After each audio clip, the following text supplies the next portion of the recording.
Yang terhormat Ibu Dr. Sri Wahyuni MSc dari Ditjenakes Kemenkes RI, yang kami hormati Bapak Ibu dari Poltekkes Kemenkes yang telah hadir pada kesempatan ini. Puji dan syukur kita panjatkan kehadirat Allah Subhanahu wa taala karena pada hari ini kita mendapatkan kesempatan untuk presentasi proposal. Ini untuk batch pertama 10 proposal di depan Ditjenakes dalam rangka persiapan proposal untuk kerjasama dengan MSU sebagai tindak lanjut dari penandatanganan kerjasama kemarin.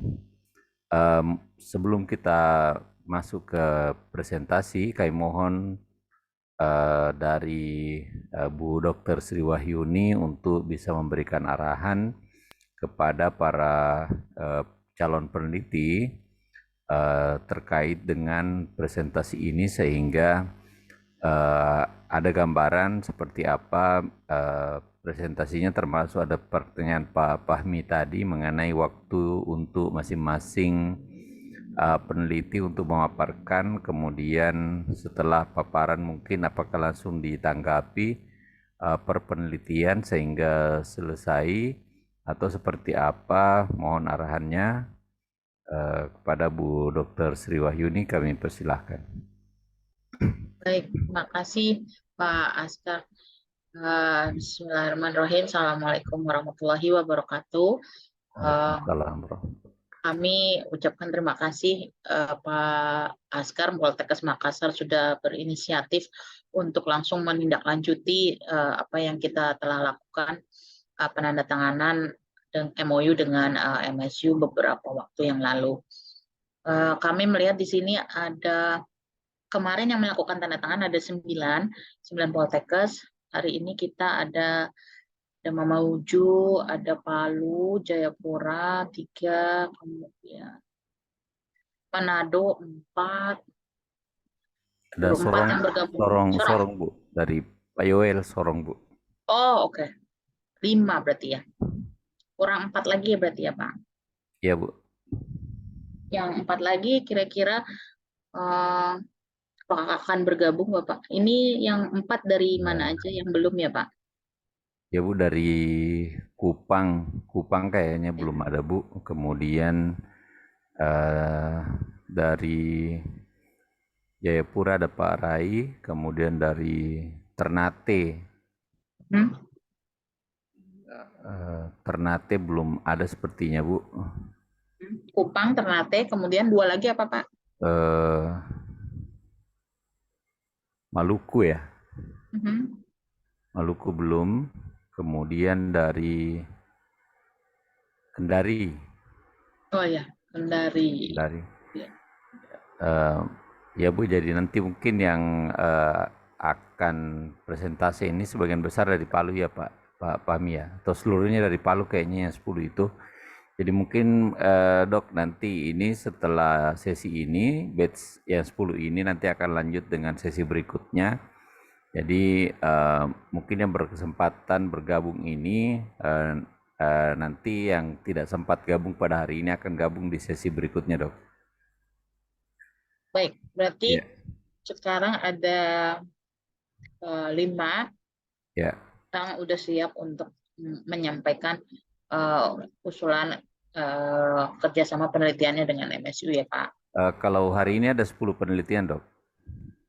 10 penelitian? Ya, 10 penelitian, tetapi kemarin itu yang kami minta adalah yang 10 siap pertama untuk paparan. Jadi setelah sesi ini nanti akan kita jadwalkan lagi untuk 10 penelitian yang kedua, Dok.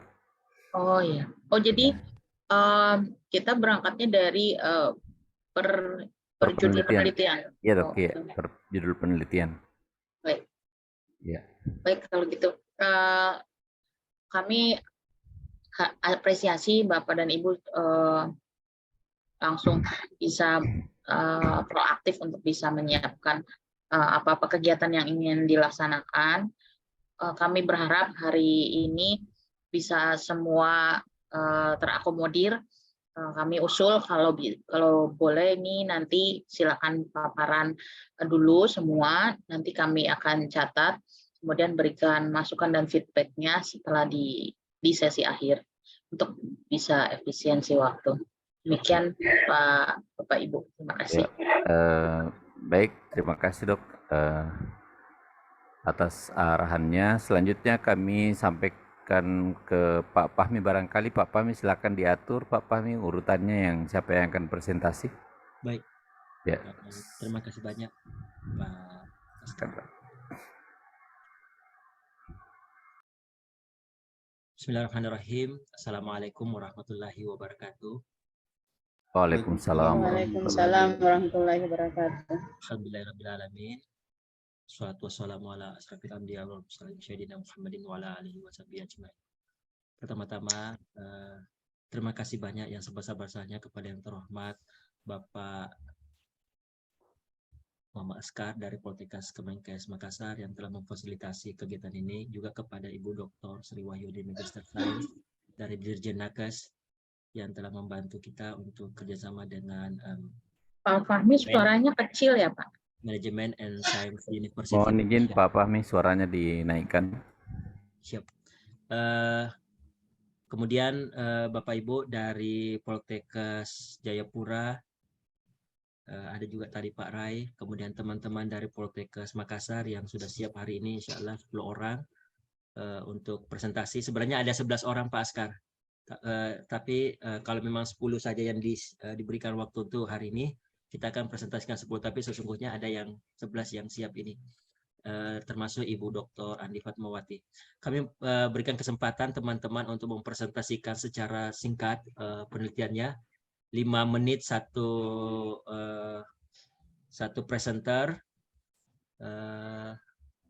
Kemudian rata-rata slide yang disajikan ini hanya 5 halaman saja Bapak.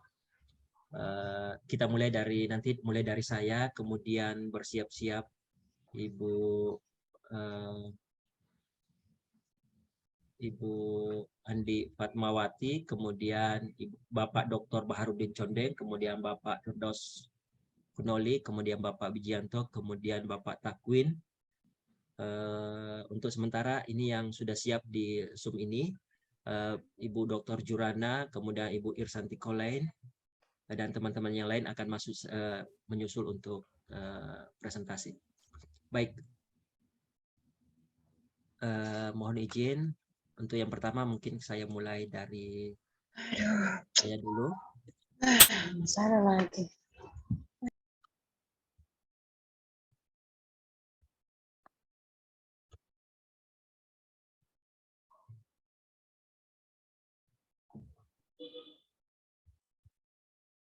Baik. Bismillahirrahmanirrahim. Mohon izin, kami akan menyajikan proposal penelitian faktor risiko dan tren prevalensi dari kejadian stunting anak balita di Kota Palu, atau Risk Factor and Prevalence Trend of Stunting in Children Under 2 Years in Palu City. Penelitian ini merupakan penelitian skema penelitian dasar unggulan perguruan tinggi yang telah masuk dalam proposal penelitian di Simliptapkes untuk pelaksanaan 2023 dan 2024 multi-years dengan strata SBK riset dasar dengan rumpun ilmu gizi.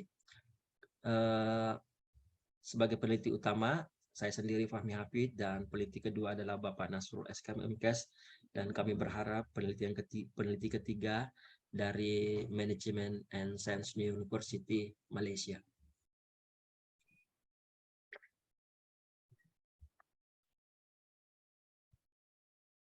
Tujuan penelitian ini adalah untuk menganalisis faktor risiko dan tren prevalensi dari kejadian stunting anak balita di Kota Palu.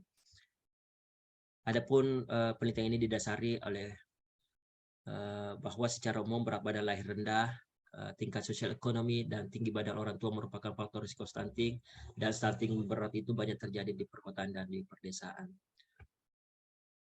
Kemudian dalam penelitian level nasional menunjukkan bahwa penyebab stunting ini adalah multifaktor. Faktor stunting adalah pendidikan ibu yang rendah, bertambahnya usia anak, jenis kelamin laki-laki, rumah tangga miskin, lama menyusu, berat badan lahir rendah, usia ibu di bawah kurang 20 tahun dan sumber air yang tidak ditingkatkan, serta adanya indeks massa tubuh ibu yang rendah, adanya episode diare, pendidikan dan tempat tinggal ayah di pedesaan. Kemudian penelitian dalam level nasional di Indonesia menunjukkan prevalensi stunting itu sebesar 33,7%. Kemudian hasil analisis detailnya menunjukkan bahwa stunting terjadi pada rumah tangga dengan jumlah anak di atas 3, kemudian rumah tangga dengan 5-7 anggota rumah tangga, kemudian anak-anak yang ibunya selama kehamilan kurang menghadiri 4 layanan perawatan antinatal, anak laki-laki dan usia di antara 12-23 bulan, serta berat badan lahir rendah kurang dari 2.500 gram. Penelitian Bill dan kawan-kawan itu menunjukkan bahwa faktor risiko stunting adalah pemberian ASI non eksklusif 6 bulan pertama, status sosial ekonomi rumah tangga yang rendah, kelahiran prematur, terlahir pendek, tinggi badan ibu rendah, pendidikan rendah, jambah yang buruk, air minum yang tidak diolah, serta buruknya akses ke perawatan kesehatan dan tinggal di daerah pedesaan. Di Kota Palu sendiri,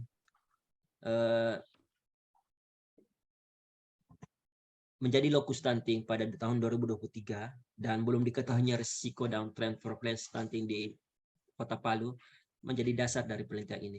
Hasil penelitian ini diharapkan akan menjadi rekomendasi pada naskah kajian akademik penanggulangan stunting di Kota Palu, dan kegiatan ini akan dilaksanakan selama 2 tahun.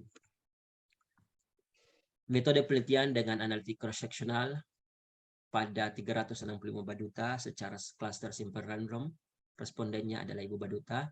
Kami akan menganalisis 27 prediktor potensial yang telah kami sebutkan tadi. Kemudian data pengukuran stunting diperoleh dengan pengukuran tinggi badan menurut umur, di mana pengukuran labor monitoring dan pengukuran umur menggunakan buku kaya atau membaca akte kelahiran. Kemudian pengumpulan data menggunakan kuesioner Kolek. Analisis akan menggunakan SPSS versi 22, kemudian menggunakan standar WHO Antro 2005. Ada 3 tahapan analisis. Pertama, distribusi frekuensi, kemudian bivariat, kemudian analisis multivariat dengan regresi menggunakan metode Boquat. Kelayakan etik akan diperoleh dari Komisi Etik Penelitian Poltekkes Kemenkes Palu. Harapannya, output dari kegiatan ini adalah adanya sertifikat peran Poltekkes terhadap penanggulangan stunting di Kota Palu. Kita melihat bahwa Poltekkes Kemenkes Palu diharapkan untuk menjadi agent, harus memperbanyak kegiatan dengan pemerintah daerah dalam hal ini di Kota Palu. Demikian juga untuk publikasi, kami akan di proposal Similiptapkes kami mengajukan publikasi artikel internasional Scopus Q3 di Macedonia. Namun mengingat karena Macedonia ini dalam discontinue, maka akan kami carikan dengan Scopus Q3 yang setara. Kemudian kami akan membuat policy brief naskah akademik kajian penanggulangan stunting yang diharapkan dimanfaatkan oleh Bapeda, Bapelitbanda Kota Palu, pemerintah Kota Palu, Dinas Kesehatan Kota Palu untuk penanggulangan stunting di Kota Palu. Penelitian ini kami ajukan secara multi-year sebesar 374.941.000, di mana pada tahun pertama sebesar 184.065.000 yang terdiri dari bahan, pengumpulan data, sewa peralatan, analisis data, pelaporan, dan luaran. Luaran wajib berupa artikel publikasi maupun policy brief akan kami gunakan sebesar Rp53.746.980. Demikian juga pada tahapan kedua, intervensi temuan daripada faktor risiko tersebut, bagaimana dalam upaya menurunkan prevalensi, maka intervensi dalam tahun kedua kami menggunakan dana sekitar Rp190.870.000, di mana penggunaan bahan, pengumpulan data, SEO peralatan, analisis data, dan pelaporan serta luaran itu sebesar. Untuk luaran wajib dalam hal publikasi maupun perbaikan policy brief. Policy brief ini ada pada tahun pertama dan ada juga pada tahun kedua. Membutuhkan dana sekitar Rp55.735.792. Untuk tahapan penelitian, mulai dari penyusunan proposal telah kami laksanakan dan telah kami masukkan di Similiptapkes. Kemudian kontrak penelitian per tanggal 3 Januari kami akan berkontrak dengan PPK Poltekkes Kemenkes Palu. Kemudian protokol penelitian kami ajukan pada bulan Januari. Di Komisi Etik Poltekkes Kemenkes Palu, kemudian pengurusan izin penelitian dari pemerintah daerah pada bulan Januari, kemudian pemilihan enumerator pada bulan Februari, kemudian pengumpulan data kami laksanakan pada bulan Maret sampai Juli 2023. Kenapa kami memilih pada bulan ini? Karena ini kegiatan di di masyarakat tidak pada posisi bulan penimbangan, agar tidak carut marut antara kegiatan bulan penimbangan dengan kegiatan pengumpulan data yang kami lakukan. Biasanya bulan penimbangan di Kota Palu itu pada bulan Februari pada saat pemberian kapsul vitamin A, juga pada bulan Agustus. Nah, kami tidak mengambil pada range itu, kami menggunakan pada range Maret sampai Juli. Kemudian terakhir adalah tahapan laporan hasil penelitian.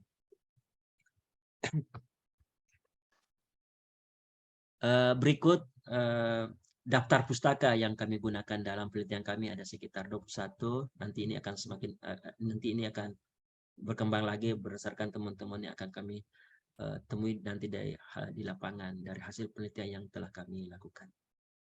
Penelitian yang merupakan penelitian kami yaitu salah satu contohnya penelitian Nasrul dan kawan-kawan, pengendalian faktor risiko stunting anak baduta. Kemudian the prevention against morbidity and stunting draft vitamin A supplementation in Sigendas Tauna District. Kemudian faktor risiko stunting usia 6 sampai 23 bulan di Kecamatan Bontorambak Jeneponto. Kemudian penelitian tren dan prevalensi stunting pada anak 2 tahun dari mulai tahun 2007 sampai 2016 di Sulawesi Tengah. Ya. Kemudian untuk rekam jejak publikasi, kami berharap publikasi ini nanti minimal dapat terpublikasi di jurnal terindeks Scopus Q3. Sebagai pengalaman, alhamdulillah sudah ada publikasi sebagai penulis pertama, kemudian penulis lainnya di beberapa publikasi. Sekian dan terima kasih. Demikian paparan singkat kami untuk proposal yang kami rencana bekerja sama dengan manajemen SES University. Mohon dukungan dan petunjuk agar kegiatan penelitian ini dapat terlaksana dengan baik. Wabillahi taufiq wal hidayah. Assalamualaikum warahmatullahi wabarakatuh.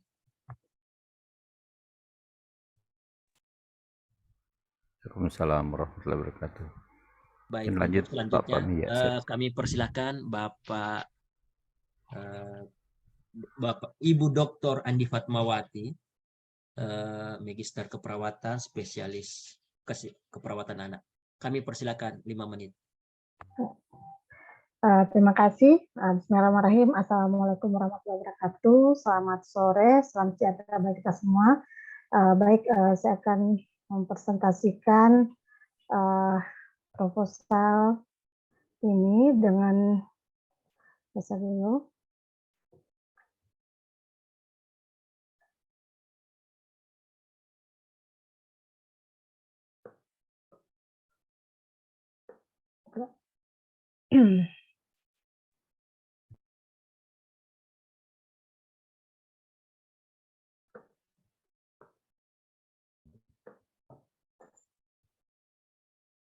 Baik, sini untuk judul dari penelitian ini adalah model asuhan perkembangan neonatus bagi tenaga kesehatan dan efektivitasnya terhadap perkembangan bayi prematur di Rumah Sakit Umum Kota Palu. Sini ada 2 peneliti, saya sendiri dan yang kedua Dr. Fajrila Kolomboy, Escape Nurse MKF, dan satu dari NCO. Selanjutnya saya masuk di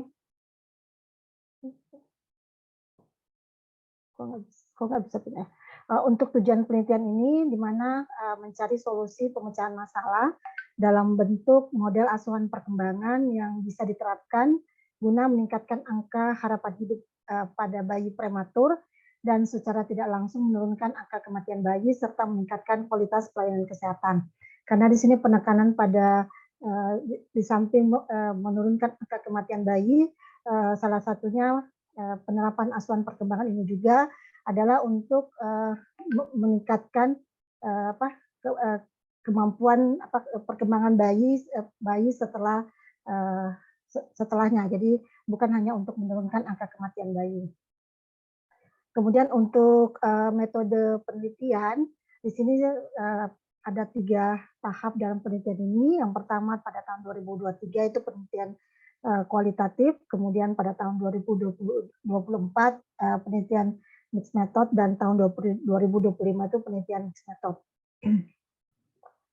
Kemudian untuk output penelitian, yang pertama di sini ada paten sederhana model asuhan perkembangan, kemudian artikel ilmiah dalam jurnal internasional, kemudian untuk tahap kedua di tahun 2024 itu adalah buku yang ber-ISBN dan kemudian hak cipta buku serta artikel jurnal internasional.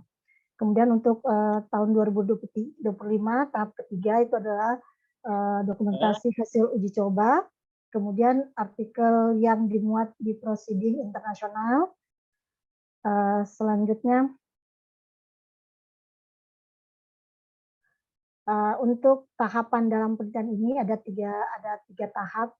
Pada tahun pertama itu yang pertama di sini adalah melakukan kajian literatur melalui pemetaan model asuhan perkembangan dan dimensinya, kemudian melakukan menyusun pertanyaan DLP putaran 1, selanjutnya memilih dan kontak dengan penalis, melakukan penyebaran kuesioner untuk putaran 1, kemudian evaluasi hasil kuesioner expert judgment, kemudian pembuatan dan penyebaran kuesioner DLP putaran 2, selanjutnya penilaian tingkat kepentingan materi dari jawaban kuesioner, kemudian uji kesepakatan, dan yang terakhir untuk tahap pertama adalah ada model asuhan perkembangan yang sesuai dengan kebutuhan yang ada di ruang perawatan neonatal. Untuk tahap kedua itu kita melakukan FGD untuk desain pelatihan asuhan perkembangan, kemudian melakukan drafting buku pedoman pelatihan, melakukan validasi konten dan tampilan buku, revisi dan finishing buku, selanjutnya melaksanakan pelatihan asuhan perkembangan. Jadi sini melakukan pelatihan kepada baik perawat maupun bidan terkait dengan penerapan asuhan perkembangan di ruang neonatal, kemudian menerapkan asuhan perkembangan setelah perawat dan bidan dilatih, kita di sini menerapkan asuhan perkembangan pada bayi prematur.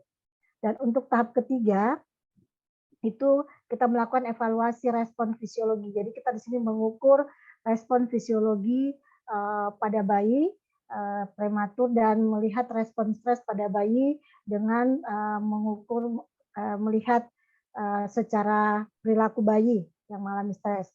Kemudian melakukan uji efektivitas model asuhan perkembangan. Kemudian untuk alokasi pembiayaan, untuk tahap 1 sebesar 114.613.500 yang meliputi ATK, bahan penelitian habis pakai, pengumpulan data, analisis data, dan pelaporan iuran wajib penelitian dan iuran tambahan. Kemudian untuk tahap kedua itu sebesar Rp118.036.000 dan tahap ketiga 114.613.500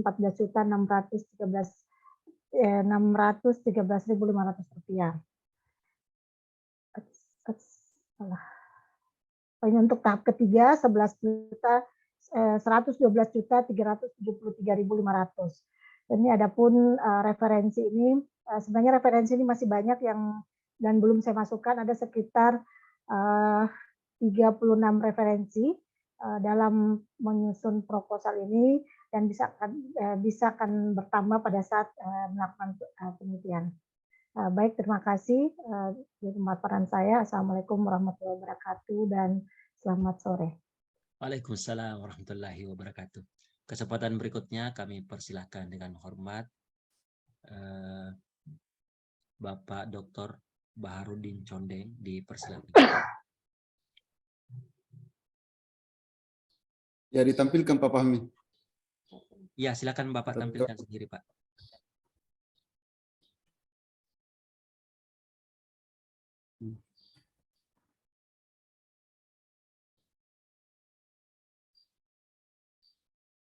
Bicara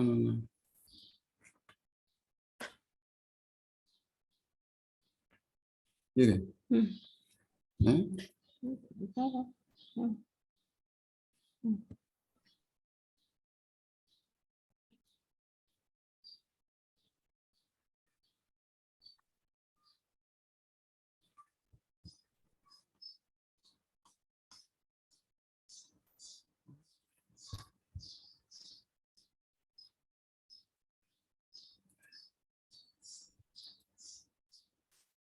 Ya, silakan Bapak.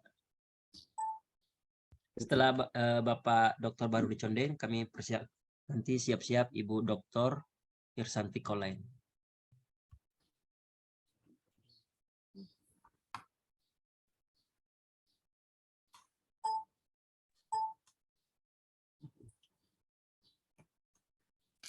Assalamualaikum warahmatullahi wabarakatuh. Waalaikumsalam warahmatullahi Selamat wabarakatuh. sore, salam sejahtera buat kita sekalian. Bapak-bapak, ibu-ibu yang saya hormati, panitia MCU yang sama saya hormati, dan seluruh peserta yang kami hormati. Baiklah, untuk menghargai waktu, saya mempresentasikan proposal penelitian saya. Sebelum saya presentasikan ini, perlu saya sampaikan bahwa saya berdua ini, penelitian ini, Bu Asisa, Haji Asisa Saleh SKMMM, dengan saya. Baik, saya memulai mempresentasikan dengan judul proposal saya, efektivitas inovasi aplikasi TB SOAN terhadap kualitas hidup dan kepatuhan minum obat pada pasien TB MDR. Tujuan penelitian ini adalah untuk membuat inovasi teknologi aplikasi telekonseling pasien dengan pendekatan terbaru, yaitu model SOAN. Model SOAN ini kita mencoba untuk bagaimana aplikasi untuk pasien TB MDR. Metode penelitian yang dilakukan dalam penelitian ini adalah kuasi eksperimen, di mana akan dibentuk kelompok perlakuan dan kelompok kontrol. Kelompok perlakuan diberikan aplikasi ETB SOAN, kemudian dibandingkan dengan kelompok kontrol. Pada tahap pertama, populasi responden pada pasien TB MDR itu kita lakukan di Kota Palu. Kemudian pada tahun kedua atau tahap kedua, populasi penelitian akan kita kembangkan untuk Provinsi Sulawesi Tengah. Dan tahun ketiga akan dilakukan lagi pengembangan untuk secara nasional atau Indonesia. Itu untuk dalam metodologi penelitian. Kemudian output untuk tahap 1 untuk Kota Palu itu akan direncanakan pembuatan prototip aplikasi TB SOAN versi beta. Kemudian uji coba aplikasi pada pasien TB MDR di Kota Palu. Kemudian selanjutnya akan dibuatkan jurnal untuk diterbitkan di jurnal internasional. Kemudian pada tahap kedua, yaitu tahun 2024, kita melakukan lagi uji coba di Provinsi Sulawesi Tengah. Ini kita rencanakan untuk outputnya adalah membangun aplikasi TB SOAN versi Alpha 10, kemudian pembentukan dan pelatihan tim konselor pada penderita TB. Kemudian uji coba aplikasi pada pasien TB MDR di Sulawesi Tengah. Ini juga nanti akan ada publikasi jurnal internasional. Kemudian tahap ketiga tahun 2025 itu dilakukan lagi uji coba tahap 2 secara nasional. Jadi secara nasional, kemudian pengembangan aplikasi SOAN versi 1.1, kemudian launching Play Store, kemudian kerjasama dengan pemula untuk manajemen aplikasi. Ini juga kita lakukan uji coba pada pasien TB MDR. Kemudian tetap kita melakukan publikasi jurnal internasional itu outputnya insya Allah sebentar. Kemudian lokasi pembiayaan ini tahap 1 dananya 169.035 rupiah, ini ada rinciannya namun kita tidak tampilkan ini secara rinci karena slide-nya ini dibatasi tadi penyampaian dari Kapus Mutu Poltekkes Palu. Kemudian tahap 2 itu dana yang direncanakan 129.900 rupiah. Kemudian tahap 3 118.000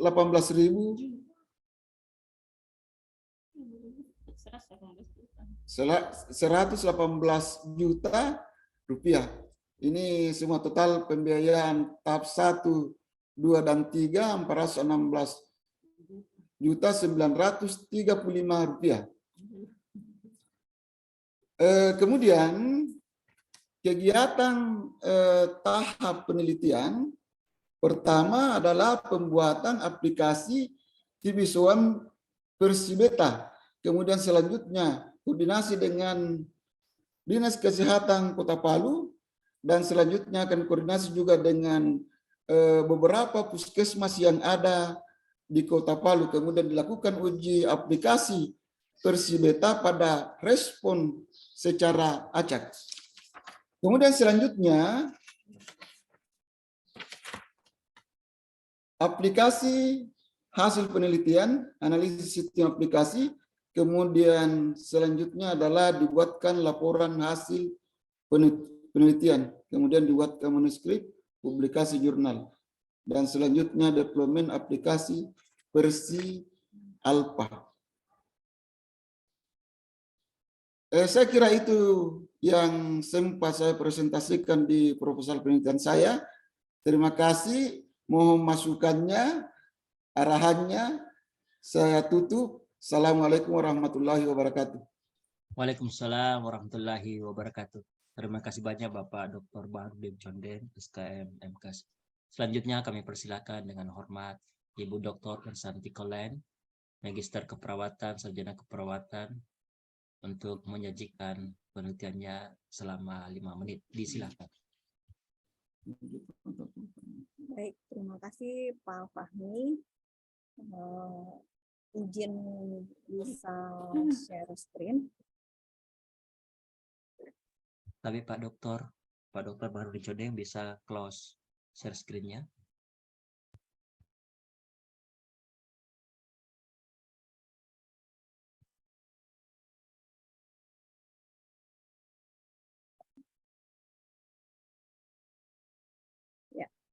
Silakan, Bu. Baik, terima kasih. Assalamualaikum warahmatullahi wabarakatuh. Selamat sore semuanya. Sebelumnya saya ingin memastikan apakah suara saya terdengar dan sudah terlihat di layarnya. Terlihat dan terdengar dengan baik, Ibu Dokter. Oke, baik. Selamat sore semuanya, nama saya Irsanti Kolein. Saya mewakili teman-teman saya, ada Pak Aminuddin, kemudian ada Pak Ismunandar, dan rencananya ada satu dari Management and Science University dari Malaysia. Perkenankan saya untuk mempresentasikan proposal saya dan teman-teman atau proposal kami yang berjudul efektivitas model KADO dalam bentuk e-health untuk meningkatkan pengelolaan diri klien penyakit ginjal kronik stadium awal. Atau kalau dalam bahasa Inggrisnya the effectiveness of the KADO model in the form of e-health to improve self-management of early stage of CKD patient. mengapa saya dan teman-teman tertarik untuk mengambil judul ini, karena saat ini pasien-pasien yang gagal ginjal kronik saat ini lumayan banyak, bahkan terjadi peningkatan yang cukup banyak. Tandanya adalah ruang-ruang hemodialisa itu selalu penuh. Jadi ruangan hemodialisa selalu penuh, selalu kekurangan, jadi akhirnya ditambah-tambah terus. Jadi berarti itu menjadi indikator bahwa pasien yang gagal ginjal stadium 5 itu lumayan banyak. Kemudian yang kedua, ketidaktahuan klien atau ketidaktahuan orang-orang yang sudah didiagnosis gagal ginjal kronik bahwa mereka itu sudah harus cuci darah. Jadi mereka tahunya nanti sudah di stadium 5. Kemudian belum ada intervensi khusus di Indonesia, terutama belum ada intervensi khusus pada pasien-pasien penyakit ginjal kronik stadium awal. Kalau saya melakukan literatur di New Zealand ini mulai dikembangkan jadi satu program nasional. Di Indonesia sebenarnya ada lewat Prolanis, tapi sepertinya belum fokus pada penyakit ginjal. Jadi lebih fokus itu adalah pada penyakit diabetes dan penyakit hipertensi. Sehingga saya tertarik untuk meneliti tentang pengelolaan diri pada pasien ginjal kronik stadium awal. Jadi saya identifikasi, tujuannya itu adalah mengidentifikasi efektivitas model KADO dalam bentuk e-health untuk meningkatkan pengelolaan diri klien PGK stadium awal. Jadi KADO itu adalah singkatan dari mengkaji, kemudian aktif dalam melakukan pengelolaan diri, mendapatkan dukungan keluarga, dan optimalisasi. Penelitian saya ini sudah, kalau untuk yang proposal ini adalah penelitian tahun kedua, di mana tahun pertama sudah dilakukan di tahun 2022, yang akan diajukan ini adalah tahun 2023, di mana untuk yang tahun 2023 ini adalah uji efektivitasnya. Jadi penelitiannya adalah analitik, desainnya adalah kuasi eksperimen, ada kelompok kontrol. Lokasi penelitiannya adalah di Kota Palu, populasinya semua pasien-pasien PGK yang stadium awal tadi, di mana karena mereka tadi belum tahu, jadi kami melakukan screening. Jadi screeningnya itu adalah kita cari pasien-pasien hipertensi dan DM, kemudian kita lihat, kita ukur nilai laju filtrasi glomerulusnya. Kalau misalnya dia memenuhi kriteria sudah kurang dari 60, maka berarti pasien-pasien inilah yang akan kita berikan intervensi, sehingga mereka ini harapannya mereka ini lebih lama berada pada gagal ginjal kronik stadium awal. Jadi dia tidak harus, atau harapannya dia lebih lama di situ, jadi dia tidak harus ke yang harus cuci darah atau ke stadium 5. Sampelnya sebanyak 121 orang, ada kelompok kontrol dan kelompok intervensi. Kemudian analisis datanya univariat, bivariat, ada UGT dan multivariat. Kemudian nanti dilakukan analisis Markova, kita akan mencari yang mana sebenarnya faktor yang paling mempengaruhi, sehingga itulah yang akan kita kuatkan, penekanannya adalah pada intervensi yang itu. Kemudian untuk uji etik sudah dilakukan, karena ini 2022 dan 2023 sudah dilakukan uji etik. Jadi tahun 2022 kita sudah ajukan. Yang tahun 2022 ini sudah terbentuk. Jadi kita lakukan dengan FGD dan literatur review, sudah tersedia aplikasi health-nya, kemudian ada Haki, kemudian nanti ada publikasi penelitian juga. Untuk tahun pertama, tahun 2022 sudah dilaksanakan, alokasi pembiayaannya itu 67.565. Nah, untuk yang akan kita lakukan ini adalah tahun 2023. Jadi besarannya adalah 123.915.000 atau 7.944 US dollar. Kemudian untuk keluaran penelitiannya sudah ada monograf, publikasi, kemudian ada aplikasi Android. Nah, yang untuk tahun 2023 harapannya akan ada Haki atau paten sederhana, kemudian publikasi jurnal, ketiga targetnya rencananya di Enfermeria. Kemudian yang tadi ini tahapan penelitian tahun 2022 sudah ada modelnya, sudah dilakukan juga FGD. Nah, untuk tahun 2023 kita akan lakukan uji coba secara luas. Targetnya ini adalah masih di Kota Palu dan 2 kabupaten di sekitarnya. penyusunan proposalnya sudah tersusun, kontrak penelitiannya juga sudah tersusun, protokol penelitiannya sudah ada, layak etiknya sudah ada, pengurusan izin penelitian. Nah, akan kita mulai ini dengan pelatihan enumerator, kemudian kita lakukan pengumpulan data sekitar 3 bulan, rencananya di bulan April, Mei, Juni, kemudian laporan hasil penelitian, dan nanti harapannya sih sebelum bulan November moga-moga sudah bisa ada publikasi. Ada referensinya, ada banyak, tapi yang kami ambil, yang saya cantumkan di sini hanya 10. Kemudian saya juga sebagai penulis pertama sudah mempunyai, sebenarnya sudah ada 2 ya publikasi yang fokus, hanya kelihatannya belum terupdate. Ada yang satu sudah publish, yang satu itu masih tersisa, jadi indexnya masih 0, dan teman-teman saya juga yang anggotanya masih 0 juga, tapi sebenarnya sudah ada, hanya mungkin karena masih sedikit visitasi dan sebagainya, jadi targetnya adalah masih tetap, indeksnya adalah 0. Mungkin terima kasih, itulah singkat penyampaian proposal penelitian dari saya.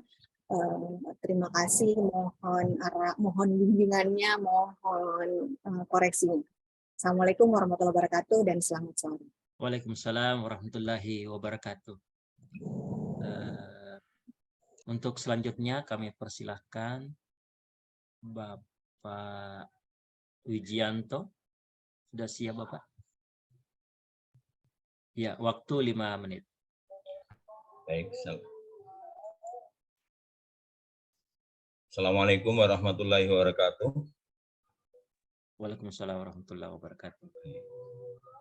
Sudah terlihat Pak, saya punya extensi. Iya, silakan di slideshow Pak. Baik, terima kasih atas kesempatan yang diberikan, yang kami hormati Bapak-bapak yang telah hadir pada kesempatan ini. Baik, pada kesempatan ini akan kami tampilkan untuk judul penelitian saya adalah determinan faktor kejadian anemi dan kepatuhan minum tablet tambah darah pada remaja putri di Kabupaten Banggai. Nah, ini ada timnya, kami sendiri bersama Pak Fahmi, dan diharapkan dari MCU nanti ada 1 tim lagi. Nah, tujuan dari penelitian ini adalah untuk menganalisis determinan faktor kejadian anemi serta kepatuhan minum tablet tambah darah pada remaja putri di Kabupaten Banggai, di mana hal ini dilatar belakangi untuk anemi itu masih merupakan masalah yang menjadi prioritas kita, khususnya pada remaja.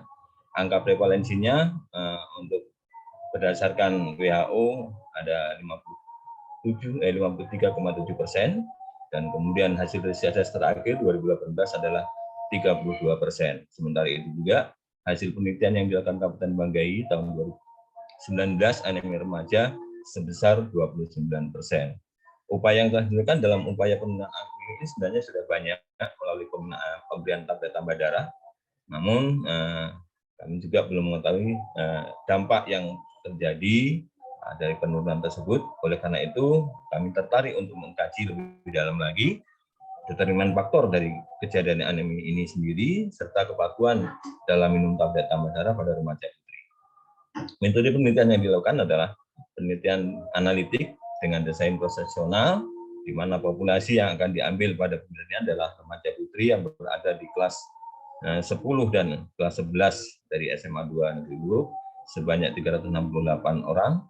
Kemudian sampelnya berjumlah 190 remaja putri yang ditentukan dengan metode simple time sampling. Kemudian pengumpulan data direncanakan pada bulan Maret sampai bulan Juli 2023.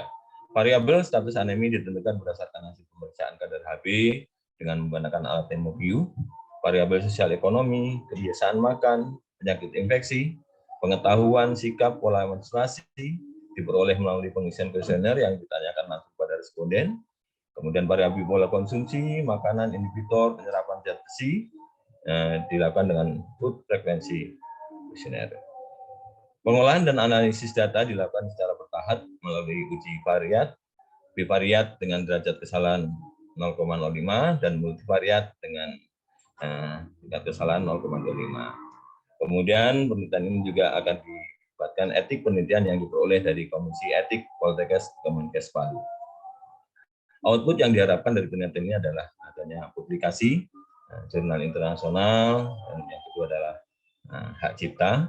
Kemudian alokasi pembiayaan dari penelitian ini adalah sebesar Rp86.085.000 dengan rincian untuk pembelian bahan atau bahan habis pakai, kemudian pengumpulan data, sewa peralatan penelitian, analisis data, dan juga luaran wajib dan luaran tambahan.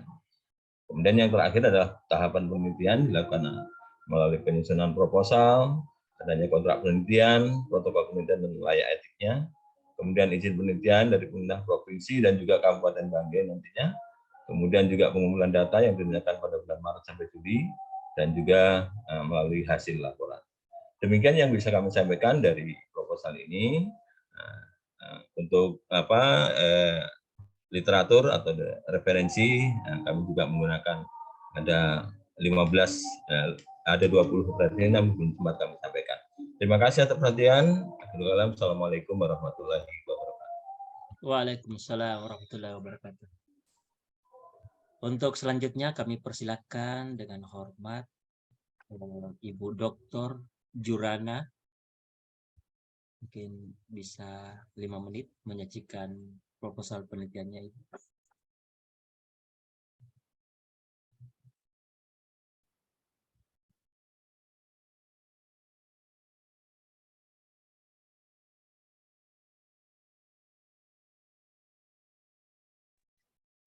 Ini kelihatan Pak ya? Ya, terlihat, Kapus. ya, terlihat Ya, dengan baik. terdengar. Ya. Ya, saya Assalamualaikum warahmatullahi wabarakatuh. Yang saya hormati Ibu Dr. Sri, Wakil dari Kementerian Kesehatan dan Ketua Lembaga Penelitian atau Ketua Unit Penelitian dan Pengabdian Masyarakat Poltekkes Kemenkes Palu. Baik, saya akan presentasikan pengalaman penyintas bencana likuifaksi di Petobo dan Jonoge Kabupaten Sigi Provinsi Sulawesi Tengah atau Experiences of Survivor of the Liquefaction Disaster in Petobo and Jonoge Sigi District Central Sulawesi Provinsi. Penelitian ini saya sendiri, Jurana, kemudian dengan teman saya Bu Nurlela dan dari MSU atau Manajemen and Science University Malaysia. Selanjutnya adalah latar belakang dan tujuannya. Kenapa kami memilih judul itu? Bahwa kejadian kita tahu bersama bahwa kejadian likuifaksi yang ada di Sulawesi Tengah tanggal 28 September 2018 bukan hanya gempa bumi dengan tsunami, tetapi ada likuifaksi. Nah, dampak dari bencana itu ada 23.413 kepala keluarga yang mengalami dampak dari kejadian bencana tersebut, dan 360 unit rumah rusak. Dan berdasarkan 2 wawancara dari penyintas, mengatakan bahwa beliau sementara berada di kebun dan terjadi kemudian gempa, disusul dengan terbukanya tanah. Dan beliau kakinya itu masuk ke dalam tanah sepaha, sampai sepaha. Kemudian tidak lama kemudian dia merasa bagaimana menggapai pohon pisang, tapi tidak bisa karena kakinya terjepit oleh tanah tadi yang terbuka. Kemudian setelah itu dengan adanya gempa susulan kemudian terbukalah tanah kembali, kemudian dia bisa menarik kakinya sampai memegang pohon, dan pohon itulah dia ikuti karena tanah juga bergerak, dengan pohon itu terbawa sekitar sampai 500. Oleh karena itu yang menjadi dasar. Nah, setelah itu kita menentukan tujuannya. Tujuan penelitian ini adalah bagaimana karena outputnya adalah salah satunya buku, kami mau mencari dasar untuk buku yang kami terbitkan, yaitu bagaimana perasaan informan saat kejadian. Terus bagaimana pengalaman dia menyelamatkan diri. Kemudian bagaimana dia bertahan hidup dari keterbatasan dan kesulitan yang ada saat itu. Dan selanjutnya apa makna yang dia ambil dari kejadian likuifaksi khususnya ya. Sebenarnya ada juga tersirat dari tujuan penelitian kami. Kami berharap dari program studi pendidikan profesi nurse, karena kami akreditasi tahun 2024, bisa bekerja sama dengan MSU, jadi ada kerjasama secara internasional, dan adanya juga dasar RKI, Rintisan Kelas Internasional, di mana kita dengan mudah-mudahan kami berharap bahwa penelitian ini jalan, kemudian kita akan kunjungan ke Malaysia untuk mempresentasikan penelitian ini, kemudian entahkah itu proposalnya atau hasilnya, kemudian kita jalan juga untuk RKI, karena di MSU juga ada fakulti health, jadi ada kesehatannya gitu. Metode penelitian ini adalah kualitatif dengan pendekatan fenomenologi, dengan teknik yang kita lakukan adalah in-depth interview dan FYD.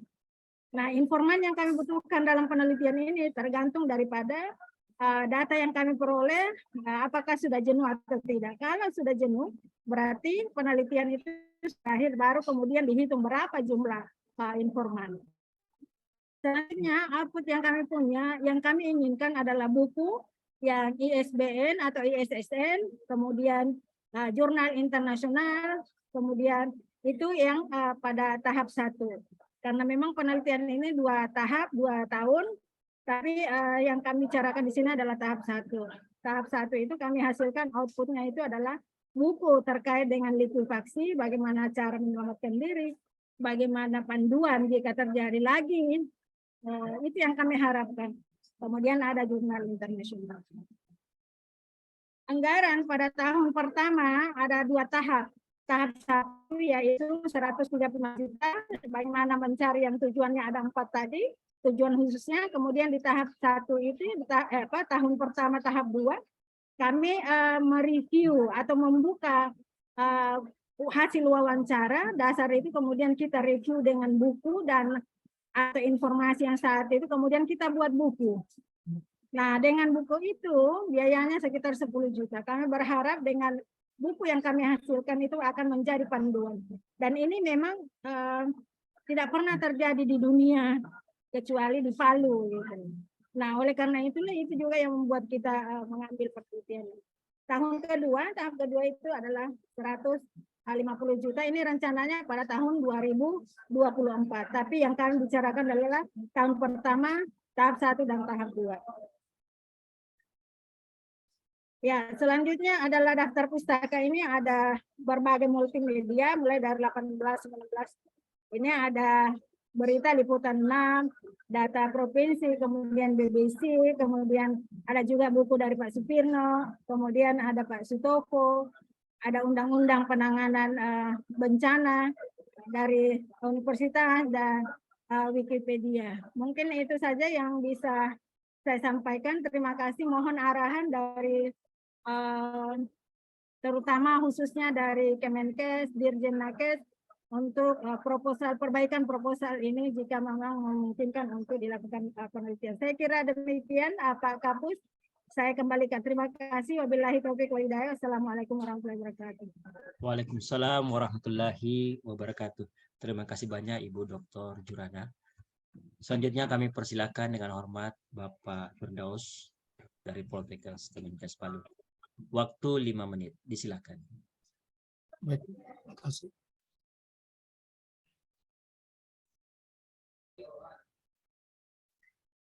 Bisa Pak? Bisa. Ya, silakan slideshow Bapak.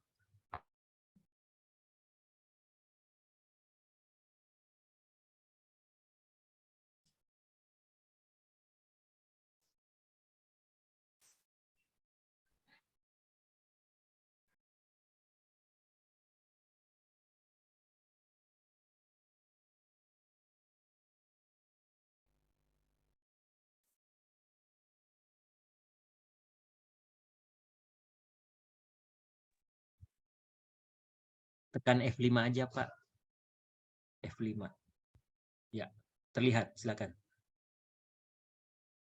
Baik, Assalamualaikum warahmatullahi wabarakatuh. Yang terhormat Bapak Ibu yang mewakili Dirjen Nakes, Bapak Panitia, Pak Kapus, Pak Fahmi, teman-teman dosen peneliti. Baik, kami akan memaparkan penelitian kami dengan judul analisis perbedaan lama hari rawat inap pasien COVID dengan riwayat komorbid dan tanpa riwayat komorbid di Rumah Sakit Provinsi Sulawesi Tengah. Bersama saya Ibu Aziza Saleh, SKMMM, dan selanjutnya tujuan penelitian kami adalah untuk menganalisis perbedaan lama hari rawat inap pasien COVID-19 dengan riwayat komorbid dan tanpa komorbid, di mana kita tahu bahwa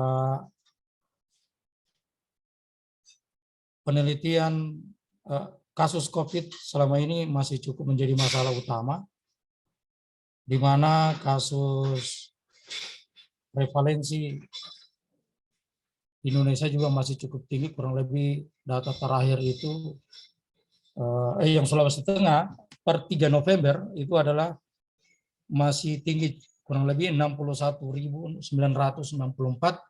di mana yang kasus yang tertinggi itu adalah di Kota Palu, kemudian Poso, Banggai, dan Kabupaten Sigi, dengan angka kematian atau CFR-nya kurang lebih 2,81%. Dan kita ketahui bahwa salah satu parameter pelayanan kesehatan yang efektif dan efisien salah satunya adalah parameter lama rawat inap, di mana dengan memperpanjang lama rawat inap bukan hanya menunjukkan ketidaksiapan wilayah terhadap pandemi, dan juga bisa meningkatkan beban keuangan pemerintah daerah maupun pemerintah pusat. Dan yang paling urgent sekali adalah meningkatnya kasus kematian akibat COVID, terutama dengan kasus yang disertai dengan penyakit penyerta. Metode penelitian kami itu dengan menggunakan penelitian observasional dengan desain cross-seksional di Rumah Sakit Provinsi Sulawesi Tengah. Populasi dalam penelitian adalah seluruh pasien yang menjalani perawatan intensive care unit di seluruh rumah sakit, dengan sampel yang digunakan adalah 96 dengan menggunakan estimasi proporsi. Teknik sampling yang digunakan adalah accidental sampling.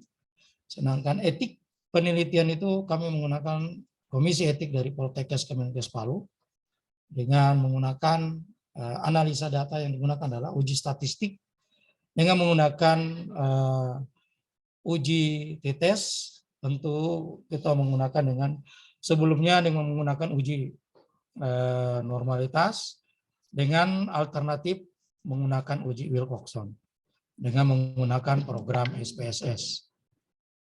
Output dari penelitian kami ini adalah publikasi jurnal Terindoskopus dan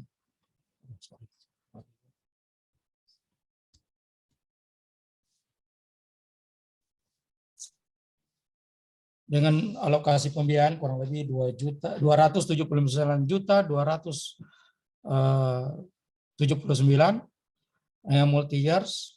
Tahun pertama itu kita menggunakan dana 117.450.000 rupiah, dengan outputnya adalah publikasi jurnal Terindoskopus. Kemudian tahun kedua menggunakan dana kurang lebih 161.588.000 rupiah, dengan luaran publikasi jurnal Terindoskopus dan buku saku SOP standar perawatan COVID. Kemudian tahapan kegiatan kita menggunakan pertama adalah pengumpulan data kasus terbaru di Dinas Kesehatan dan Rumah Sakit, kemudian pengurusan izin penelitian dan etika penelitian dan pengumpulan data di 4 rumah sakit. Kemudian keempat adalah pengolahan data dan penyusunan laporan penelitian, kemudian penyusunan manuskrip jurnal dan pembuatan buku saku tentang perawatan COVID-19. Dan referensi yang kami gunakan ini kurang lebih ada 28 referensi.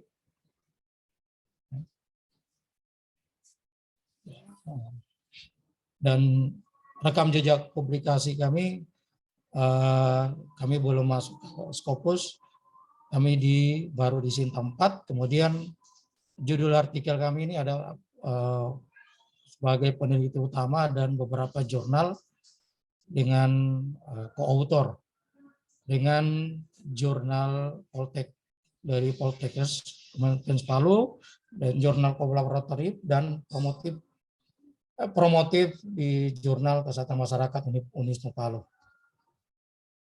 Terima kasih, demikian pemaparan kami. Selanjutnya kami mohon koreksi dari Ibu Dirjen Nakes dan teman-teman dari panitia. Terima kasih. Assalamualaikum warahmatullahi wabarakatuh. Waalaikumsalam warahmatullahi wabarakatuh. Terima kasih banyak Bapak Firdaus Pinolis, Sarjana Kesehatan Masyarakat, Magister Kesehatan. Selanjutnya 5 menit kami persilakan kepada Bapak Takwin, Sarjana Keperawatan, Magister Kesehatan untuk menyajikan proposal penelitiannya. Dan setelah Pak Takwin, kita mungkin rehat dulu untuk sholat maghrib dan akan kita lanjutkan setelah sholat maghrib. Disilakan Bapak Takwin. Assalamualaikum warahmatullahi wabarakatuh dan selamat sore. Baik, saya akan sampaikan proposal penelitian kami tentang determinan anemia remaja putri di Sigi, Sulawesi Tengah. Saya sebagai peneliti pertama, kemudian ada Pak Amsal dan Ibu Hadijah, beserta Bapak dari Malaysia. Nah, anemia ini masih merupakan masalah besar di negara dunia, termasuk juga Indonesia, yang mana prevalensinya masih tergolong tinggi, 48,9%. Demikian juga di Indonesia yang tinggi, demikian juga dengan anemia pada remaja putri usia 15 hingga 24 tahun tergolong tinggi. Penelitian di Jakarta menemukan bahwa prevalensi anemia 21,1% pada anak-anak SMA. Demikian juga penelitian yang dilakukan pada salah satu sekolah di Sigi, di pesantren Ngata Baru, ditemukan 34,4% remaja putri yang mengalami anemia. Nah, dampak anemia diantaranya adalah ada kaitan antara anemia dengan pendek. Beberapa penelitian menemukan bahwa remaja yang anemia separuhnya adalah remaja yang pendek. Nah, demikian juga di Sigi yang merupakan tempat penelitian kami, bahwasannya Sigi itu tinggi angka stuntingnya, yaitu 40,7%. Nah, ada penelitian yang menemukan bahwa ada kaitan antara anemia dengan stunting pada bayi baru lahir. Yaitu penelitian Tempi dan kawan-kawan yang menyimpulkan bahwa ibu hamil yang anemia meningkatkan kejadian stunting pada bayi baru lahir. Olehnya penting kita buat penelitian untuk melihat kasus anemia dan determinannya di Kabupaten Sigi. Jenis penelitian adalah cross-seksional, waktu dan tempat di SMA dan Madrasah Aliyah se-Kabupaten Sigi, direncanakan pada bulan Februari sampai dengan Juni 2023. Besar sampel 384, teknik sampel proporsional random sampling, instrumen kuesioner penelitian, kemudian alat ukur panjang dan berat badan, serta pemeriksaan HB menggunakan laboratorium klinik. Nanti kami lihat nanti anggarannya apakah mencukupi atau tidak. Kemudian analisis data secara univariat, distribusi frekuensi, mean dan standar deviasi. Bivariat, jika datanya kategori kami akan uji chi-square, jika data numerik kami akan uji T tidak berpasangan, dan multivariat menggunakan regresi logistik. Etika penelitian kami akan ambil di Komisi Etik Penelitian Poltekkes Kemenkes Palu. Tahapan penelitian pertama penyusunan proposal, kemudian kontrak penelitian kami rencanakan tahun depan, kemudian protokol penelitian dan layak etik, izin penelitian di Provinsi Sulawesi Tengah dan Kabupaten Sigi, memilih enumerator penelitian, pengumpulan data, dan terakhir laporan hasil dan publikasi, kebijakan publikasi pada maksimal Desember tahun depan insya Allah. Output penelitian yang pertama adalah publikasi artikel di jurnal internasional, kemudian penulisan book chapter di Talenta Indonesia Mandiri, dan terakhir ada Haki. Biaya penelitian sebanyak 73.417.000 yang terdistribusi ke dalam beberapa item. Dan untuk publikasi kami siapkan lebih kurang 9.600.000 rupiah. Referensi sementara ini 23 referensi. Kemudian rekam jejak publikasi kami terdapat di Scopus Q3 dan Scopus Q4. 2 first author dan selebihnya co-author. Sekian, demikian dan terima kasih. Assalamualaikum warahmatullahi wabarakatuh. Waalaikumsalam warahmatullahi wabarakatuh. Mohon izin Ibu Dr. Sri Wahyuni dan Bapak Ibu sekalian, di Palu ini masuk waktu maghrib. Mohon perkenan atau petunjuk Ibu Dr. Sri Wahyuni, sebaiknya kita. Iya Pak, boleh kita break aja dulu. Nanti kembali lagi setelah menyelesaikan ibadah sholat maghrib. Baik, kami persilakan kita istirahat 10 menit, dan setelah 10 menit sholat dan istirahat sejenak, kita akan kembali lagi pada pukul 18:17 menit. Wabillahi taufiq wal hidayah. Assalamualaikum warahmatullahi wabarakatuh. Ini silakan dilanjut, sisa 2 lagi ya Pak Fahmi ya. Iya Pak, sepertinya yang 2 ini tadi ada bergabung Ibu Mulyani, tapi keluar lagi dan tidak bisa bergabung lagi. Sekira yang sampai saat ini yang siap, yang ada saja Pak. Sekira cukup itu. Yang 8 tadi ya Pak? Iya, sudah cukup. Siap. Ya. Baik, terima kasih kepada Pak Fahmi. Selanjutnya kami sampaikan ke Bu Dr. Sri bahwa untuk hari ini dari 10 yang sudah mendaftar, yang presentasi ada 8 Bu, yang rencana untuk penelitian dengan MSU. Nanti mungkin untuk batch 2-nya kita akan jadwalkan, dan mohon masukan terkait dengan paparan yang 8 penelitian yang tadi pada Bu Dr. Sri Wahyuni MSc. Kami persilahkan. Baik, terima kasih Pak Askar, Pak Fahmi, Bapak Ibu. Pak izin, kalau dari Poltekkes lainnya itu berarti tidak mengajukan atau belum mengajukan ya Pak? Sudah mengajukan Bu, cuman karena untuk paparan kami batasi 10. Oh ya. Jadi kebetulan Pak Fahmi kemarin mengisi untuk 10 itu yang langsung dari Poltekkes Palu, jadi mungkin di sesi kedua nanti itu akan diisi dari Poltekkes lain Bu. Baik. Kalau dari Makassar nanti ada yang ingin diusulkan juga? Dari Makassar ada 5 yang akan diusulkan untuk dikerjasamakan. Baik, kalau gitu kami men-summarize apa yang tadi ditayangkan oleh Bapak dan Ibu dari Poltekkes Palu. Mungkin ini nanti juga akan menjadi rujukan untuk Poltekkes lainnya pada batch yang selanjutnya.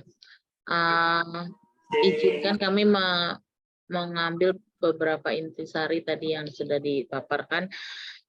Dari judul-judul ini, kami melihat judul secara bahasa intervensi, terlihat bahwa sepertinya dari judul itu akan ada kegiatan community intervention, kegiatan di lapangan, di puskesmas, atau bahkan sampai ke masyarakat. Kemudian, tapi dari output yang kami cermati, itu baru batasan publikasi. Paling banyak publikasi, ada beberapa paten sederhana, kemudian atau buku saku. Memang secara anggaran ada bervariasi, mulai dari yang paling rendah tadi 70-an juta, kemudian tertinggi tadi ada 400 juta. Kalau ingin mengadres apa yang menjadi kebijakan dari Ditjenakes atau Kementerian Kesehatan, kami di Ditjenakes dipacu, diberi tugas tanggung jawab untuk membantu penelitian yang membantu transformasi layanan primer. Nah, untuk itu mungkin nanti pada saat ini, setelah ini kan akan ada pemaparan Bapak dan Ibu kepada Pak Ses, sudah dalam bentuk yang pertama bahasa Inggris, yang kedua sudah mampu menjawab 3 indikator ini yang kami dapat. Pesan dari transformasi adalah penelitian yang outputnya berdampak pada target transformasi layanan primer, dan ada aktivitas untuk intervensi ke masyarakat di wilayah atau di puskesmas wilayah kerja mengcover Poltekkes Palu atau Poltekkes Bapak Ibu. Pertanyaan kami yang pertama, jadi dari yang tadi sudah dipaparkan, sebenarnya apa peran dari peneliti MSU dalam kegiatan penelitian yang Bapak Ibu akan laksanakan nantinya. Kemudian mohon bisa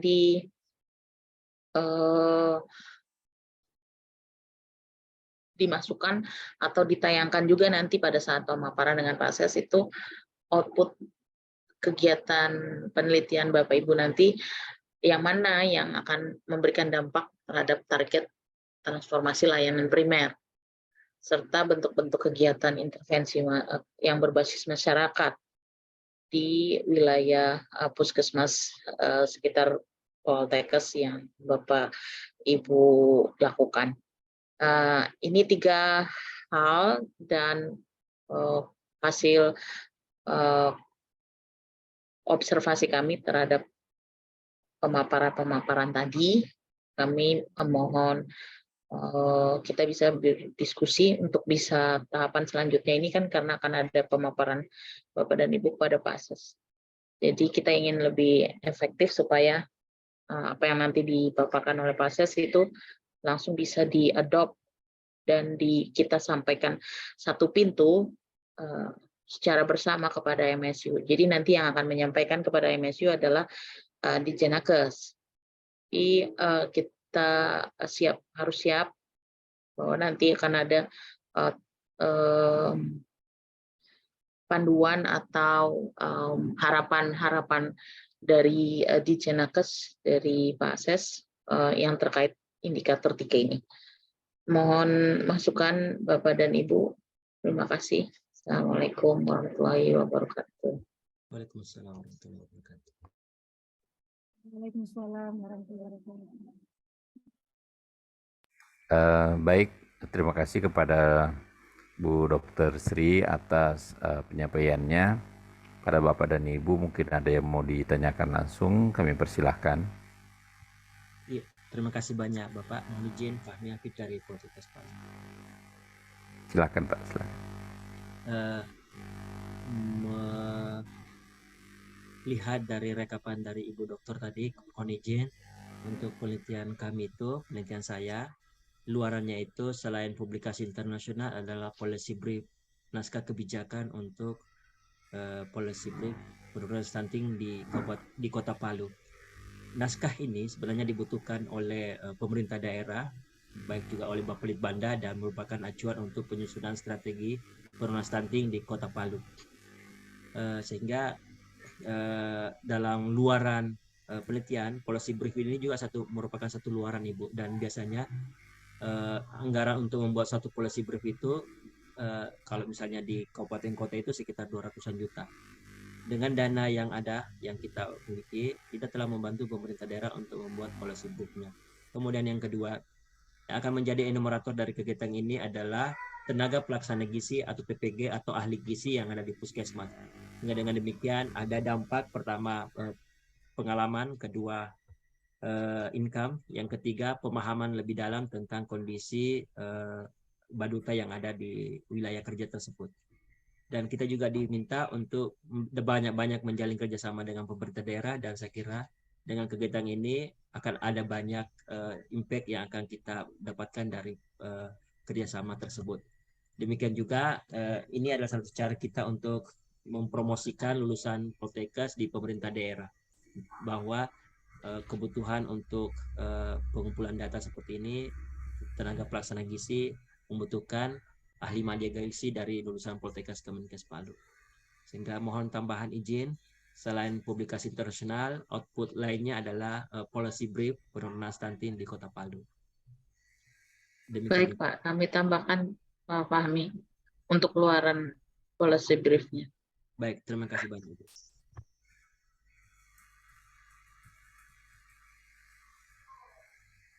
Silakan Ibu Dr. Jurana.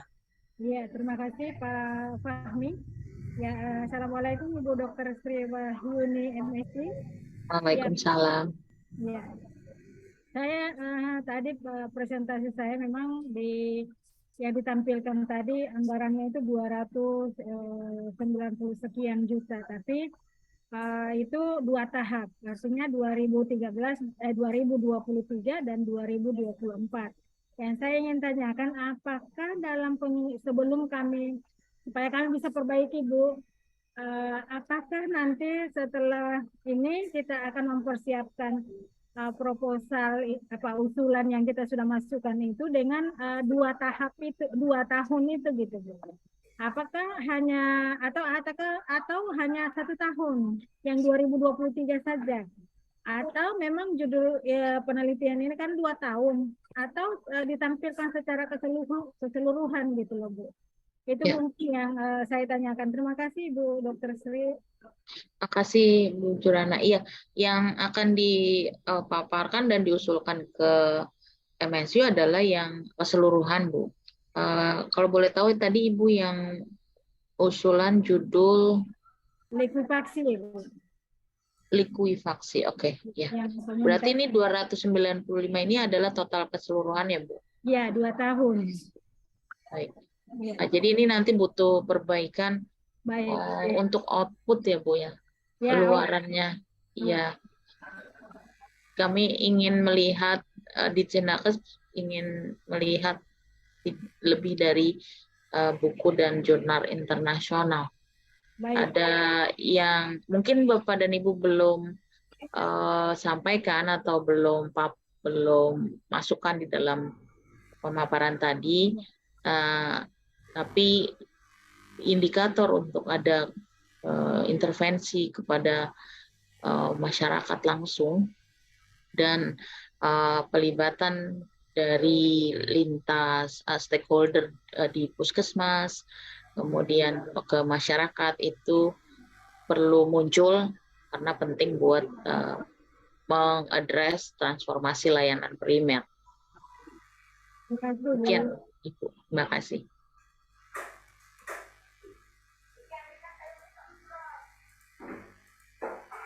Apakah masih ada dari Bapak dan Ibu yang ingin mengajukan pertanyaan? Mohon izin Bapak, Ya, silakan. kami berharap Bapak. agar kegiatan ini, beberapa teman itu berharap ini memang nanti sukses pada level publikasi internasional. Ini berharap dari MSU kita memperoleh partner yang setara atau lebih tinggi daripada standar yang kita punya, agar harapan publikasi itu bisa terlaksana di tahun 2023 dan di 2024. Mohon perkenannya untuk harapan ini Pak. Terima kasih.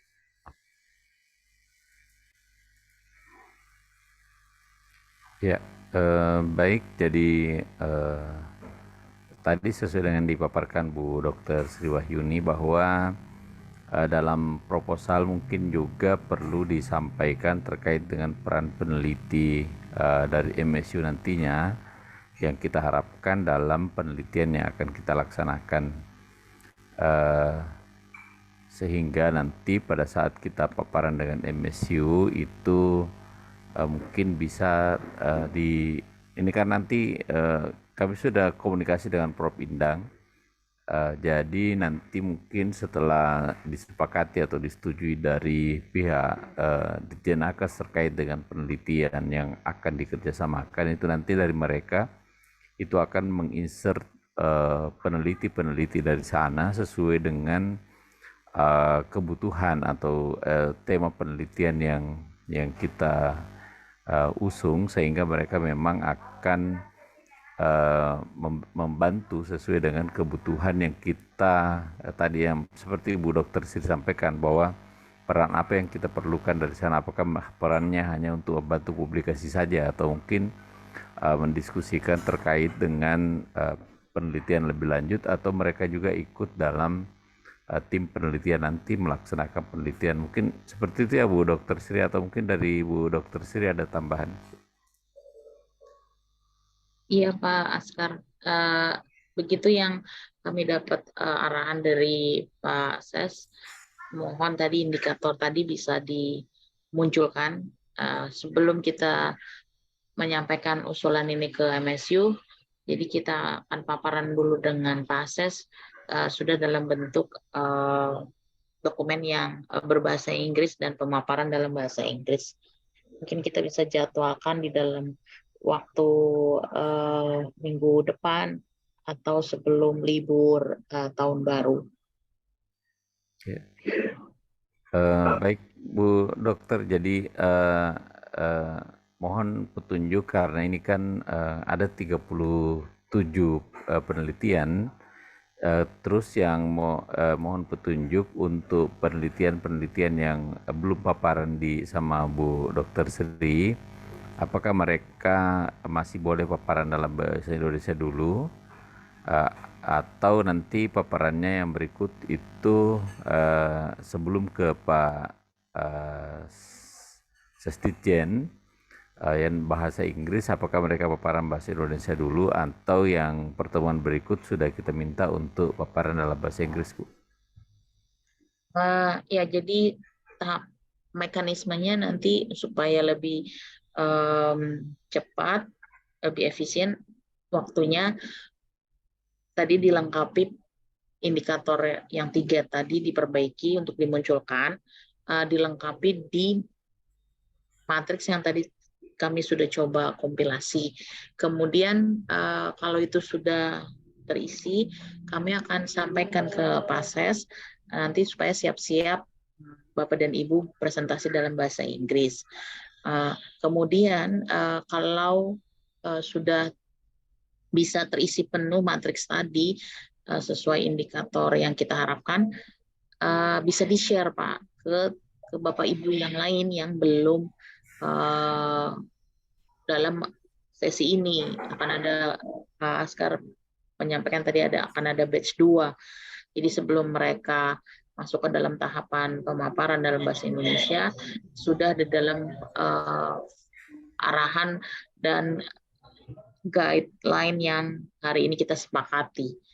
Jadi mungkin secara paralel yang batch pertama ini memperbaiki, kemudian kita share template yang sudah diperbaiki oleh batch pertama kepada batch 2 untuk mereka menyiapkan sesuai dengan koridor tersebut, sambil yang batch pertama itu pemaparan dalam bahasa Inggris kepada Pak Ses.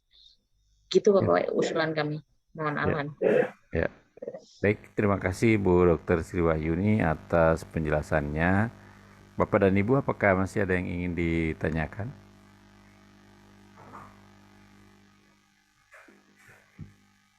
Baik, Bapak dan Ibu, kalau sudah tidak ada, mohon Ibu Dr. Sri, saya ingin menyampaikan bahwa masukan untuk paparan proposal berikutnya paling tidak memuat yang pertama, paparan dibuat dalam bahasa Inggris. Yang kedua, output penelitian yang berdampak terhadap transformasi layanan primer, termasuk di dalamnya pelibatan stakeholder. Kemudian yang ketiga, intervensi kepada masyarakat di wilayah kerja yang mengcover wilayah masing-masing. Dan yang keempat adalah peran peneliti MSU dalam kegiatan penelitian yang akan dilaksanakan nantinya. Mohon Bu, apakah ada yang masih perlu kami tambahkan? Sudah, Bapak. Terima kasih. Ya, baik. Baik Bapak dan Ibu, baik Bu Dr. Sri Wahyuni, kami ucapkan terima kasih atas waktunya. Mohon izin Dan Bapak. ya Pak Fahmi silakan. Maaf saya ini ada satu peserta dari Palu yang berkenan untuk menyajikan. Apakah masih memungkinkan untuk kita mendengarkan pertanyaannya, Bapak? Ya. Belum ditutup. Mungkin beliau tadi sholatnya agak panjang. Ya. Bagaimana Bu Dr. Sri? Ya Pak, boleh silakan. Ya. Baik, kepada Ibu Mulyani, kami persilakan 5 menit untuk menyajikan paparannya. Terima kasih banyak Pak Askar atas Ya, perkenannya. silakan Pak, silakan. Ya, baik. Terima kasih Pak Fahmi dan Pak Askar dan Ibu Dr. Sri dan teman-teman semuanya. Apakah suara saya terdengar? Terdengar Jelas, dengan Bu. baik, Ibu. Ya, baik. Saya coba share screen.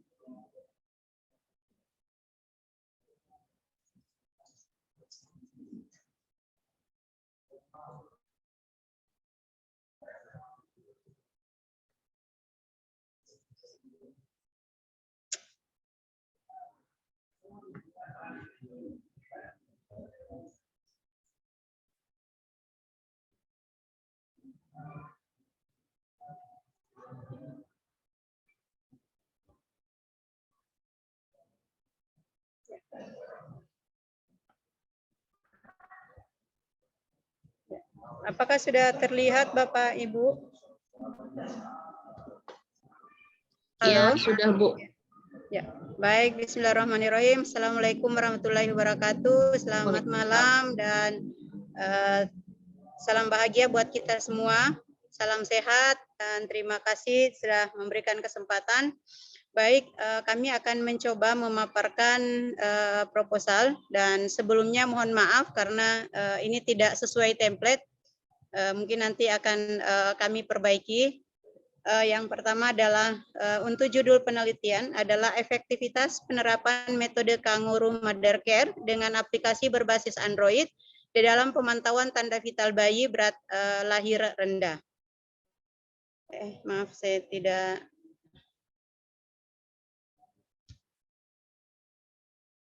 Aduh, maaf. Ya.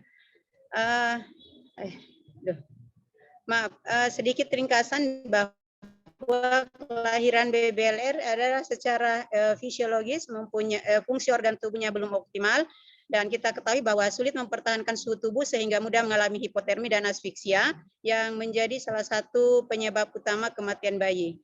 Nah, BBLR sebagai faktor dominan juga yang memiliki resiko untuk mengalami stunting sebesar 5,87 kali.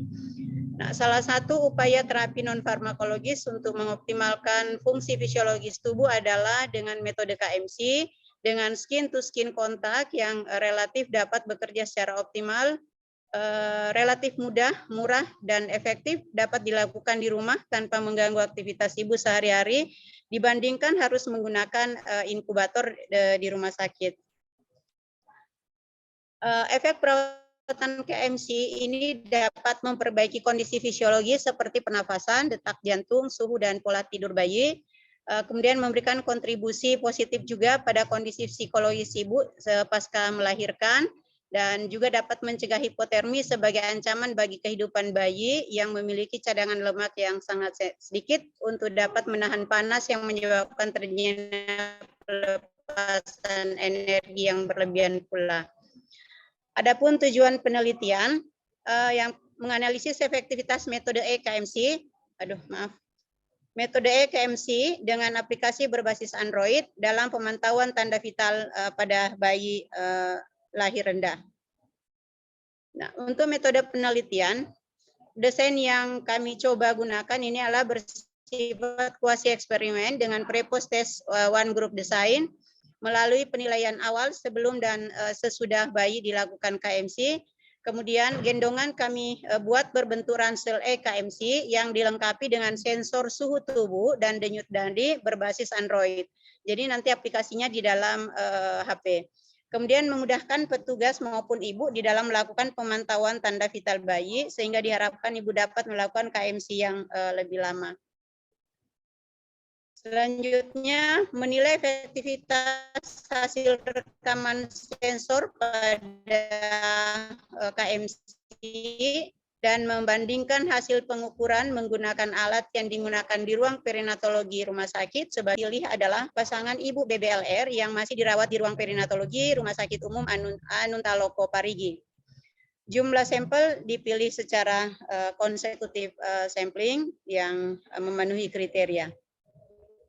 Kemudian output yang kami rencanakan dan diharapkan untuk hasil penelitian ini adalah jurnal internasional yang bereputasi atau minimal jurnal Sinta 1 dan 2. Kemudian ada paten alat sederhana yaitu ransel EKMC yang dilengkapi dengan sensor suhu tubuh dan sensor denyut nadi. Kemudian ada panduan penggunaan melalui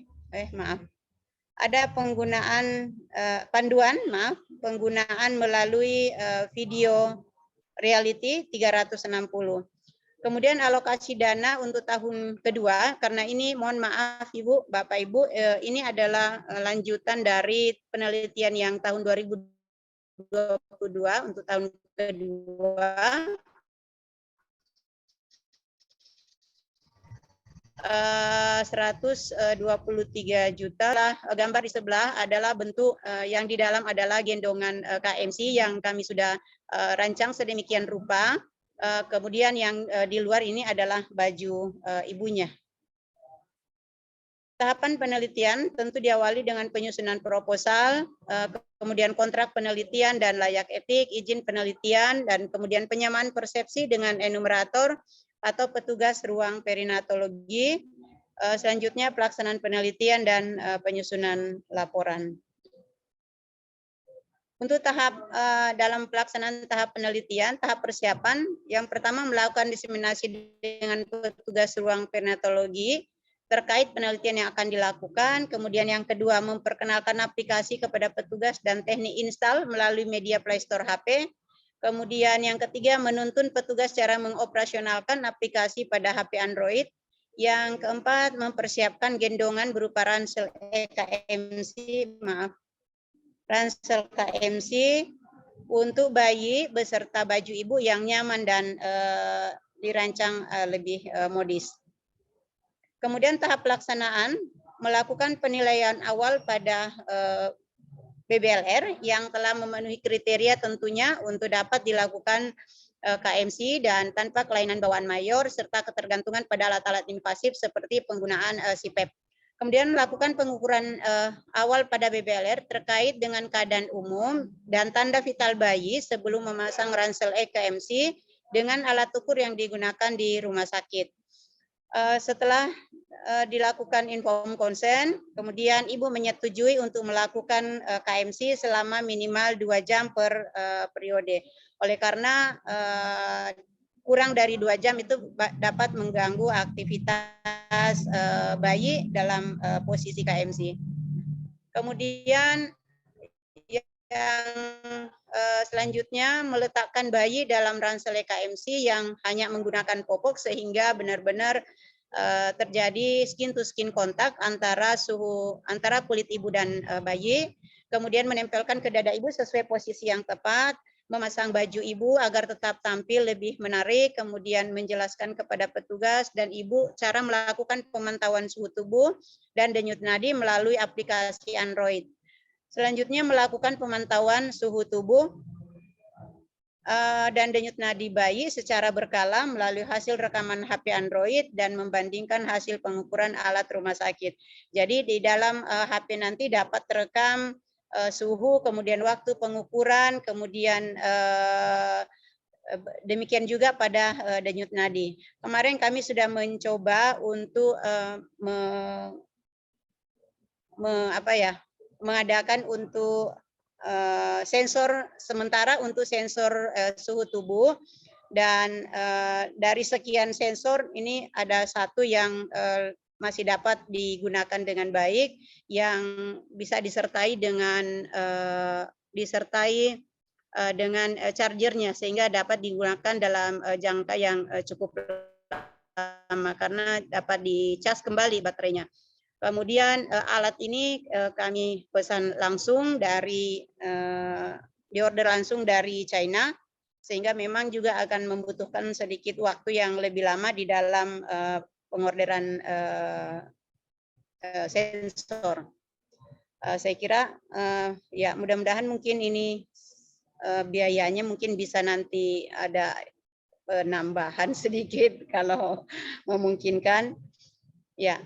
Kemudian tahap penyelesaian melakukan pencatatan dari seluruh data BBLR setiap kali Ibu melakukan KMC setiap hari, dan melakukan cleaning dan input data. Kemudian selanjutnya melakukan analisis data sebagai hasil penelitian dan penyusunan laporan penelitian.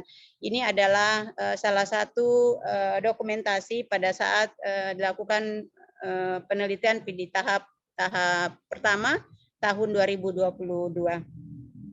Ini beberapa daftar pusaka yang diacu pada proposal ini, dan saya kira ini yang bisa saya tampilkan dan yang bisa saya paparkan. Mohon saran dan masukan-masukannya pada Ibu, Bapak Ibu, dan terima kasih atas waktunya. Saya akhiri.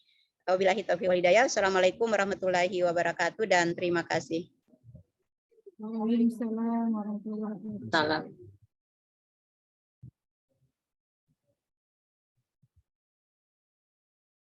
Baik, sampai saat ini Pak Farid, Dr. Farid Lewa juga belum hadir.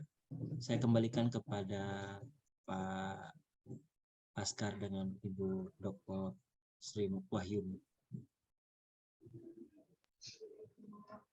Ya, silakan Bu Dr. Sri Wahyuni terkait dengan paparan yang tadi. Kira ada komentar, Bu?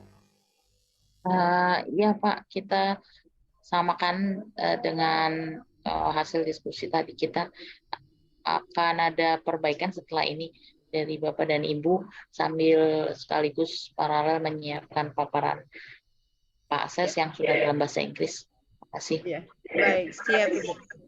Terima kasih Bu Dr. Sri Wahyuni. Terima kasih Bu.